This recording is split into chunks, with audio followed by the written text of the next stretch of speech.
Bien-aimés dans le Seigneur, shalom, que Dieu nous bénisse abondamment ce matin. Nous qui sommes connectés et ceux qui le feront par la suite. Nous bénissons Dieu pour les enseignements que nous écoutons depuis le lundi sous le thème « Invoque-moi et je te répondrai » que nous pouvons trouver dans Jérémie 33, 3.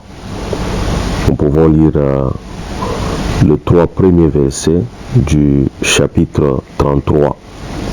La Bible dit, l'Éternel adressa la parole une seconde fois à Jérémie alors qu'il était encore emprisonné dans la cour du corps des gardes.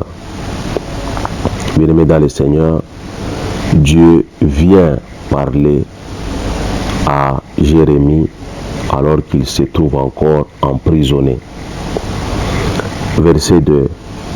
Voici ce que déclare l'Éternel, lui qui a fait la terre et qui l'a façonnée pour la rendre stable, lui dont le nom est l'Éternel. Invoque-moi et je te répondrai. Je te révélerai des grandes choses, des choses secrètes que tu ne connais pas. Dans la version Louis II dit, je t'annoncerai les choses, des grandes choses, les choses cachées que tu ne connais pas.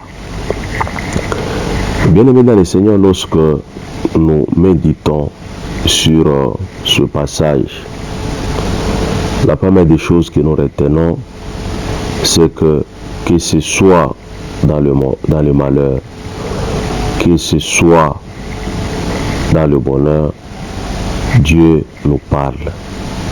Il aime bien nous parler, bien-aimés dans le Seigneur. C'est-à-dire que au-delà du prophétique, Dieu aime nous parler. Bien-aimés, il nous est arrivé parfois de demander à Dieu juste quel chemin emprunter.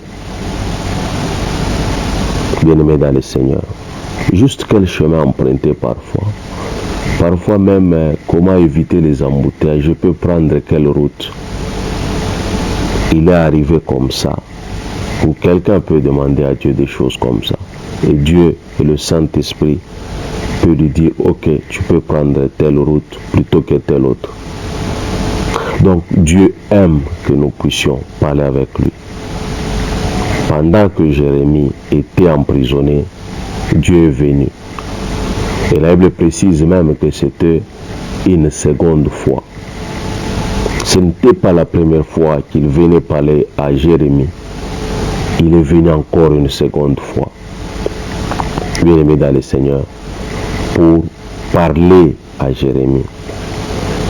Et quand il parle à Jérémie, il dit que c'est un Dieu qui est éternel.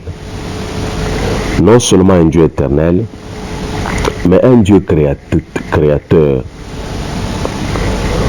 Non seulement un Dieu créateur, ce qui est maintenant important pour notre thème, c'est que c'est un Dieu qui répond, qui révèle, bien-aimé dans le Seigneur, des choses. Bien-aimé, tu dois savoir que au-delà de l'aspect demande dans la prière est d'abord un dialogue avec Dieu. Je me rappelle même quand on était à l'Écodim, l'école des enfants à l'église, que certains appellent Écosam quand ça se passe le samedi et Écodim quand ça se passe le dimanche. Bien-aimés dans le Seigneur, quand on était à l'école des enfants à l'église, on définissait la Bible et plutôt la prière comme étant un moment de dialogue, bien-aimé dans le Seigneur, où tu parles avec Dieu. Et ici, bien-aimé, ce n'est pas une parole humaine, ce n'est pas une parole d'un serviteur de Dieu, ce n'est pas une parole d'un parent, ce n'est pas une parole, bien-aimé dans le Seigneur, d'un homme politique, Ici, il s'agit de Dieu lui-même. Il nous garantit que si nous l'invoquons, il va nous répondre. Et ici, la réponse n'est pas nécessairement l'exaucement, mais au moins il va te dire quelque chose par rapport à cette situation. Comme quand Paul pouvait prier pour son écharpe, Dieu a répondu. Il a dit, ma grâce te suffit. Bien-aimé dans le Seigneur.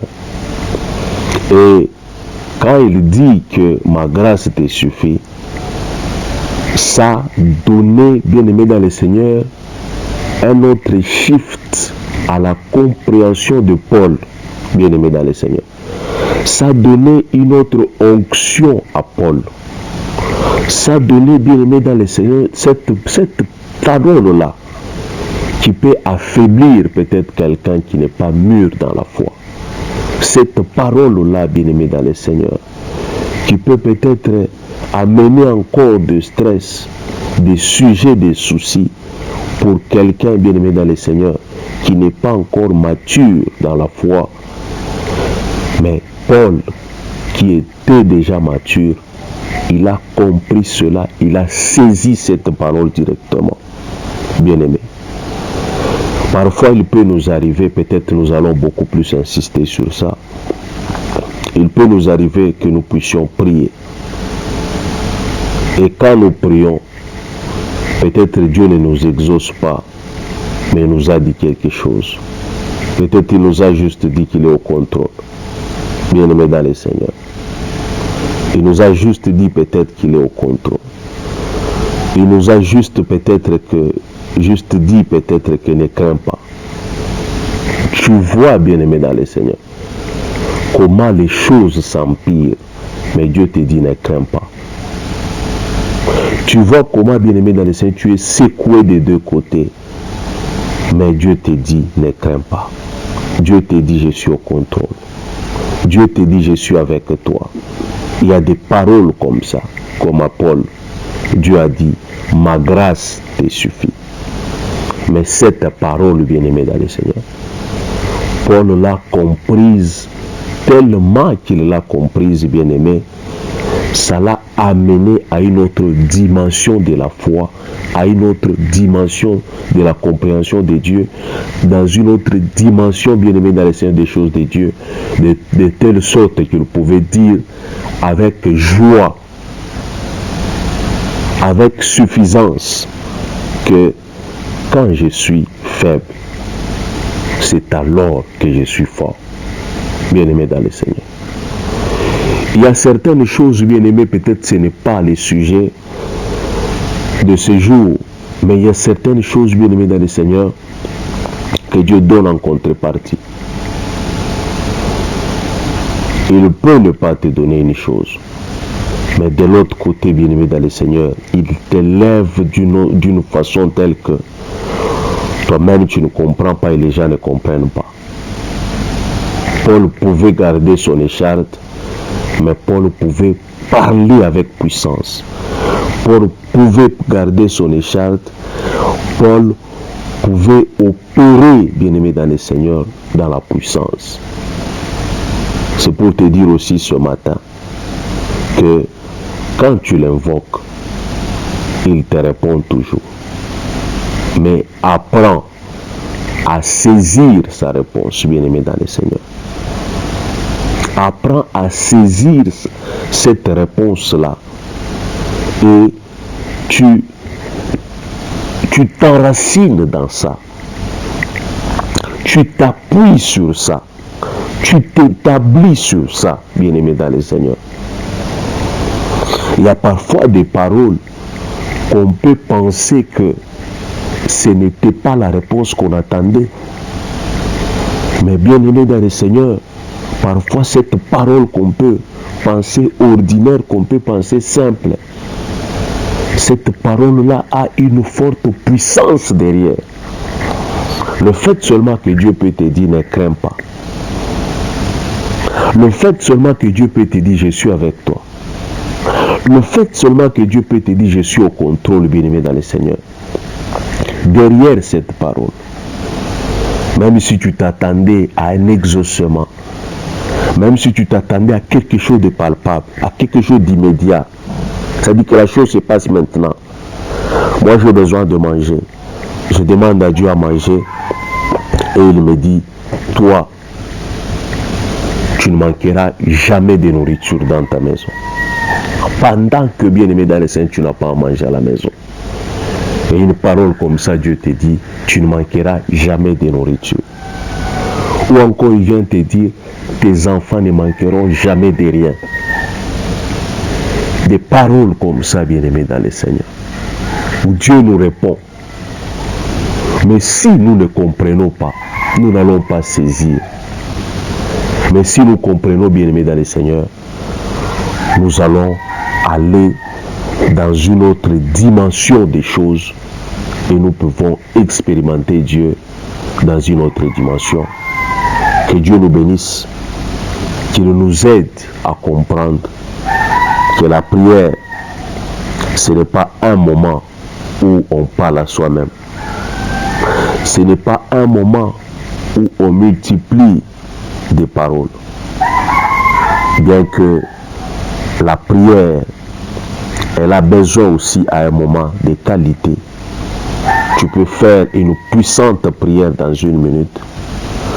Tout comme la prière à un moment, elle a aussi besoin de quantité.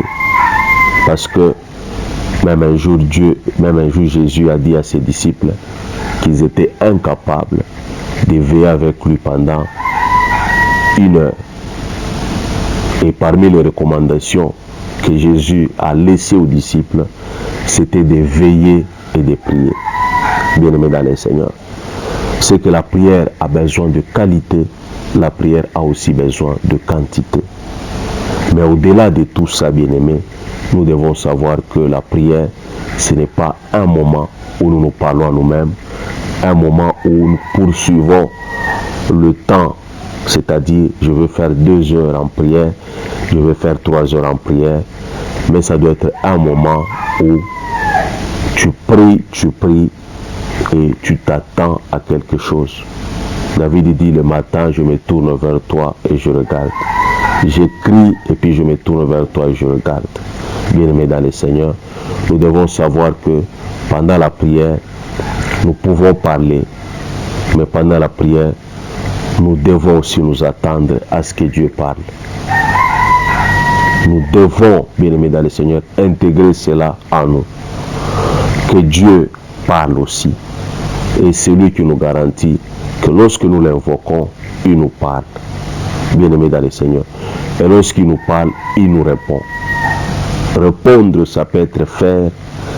Répondre, ça peut être dire. Répondre, ça peut être orienter. Répondre, ça peut être.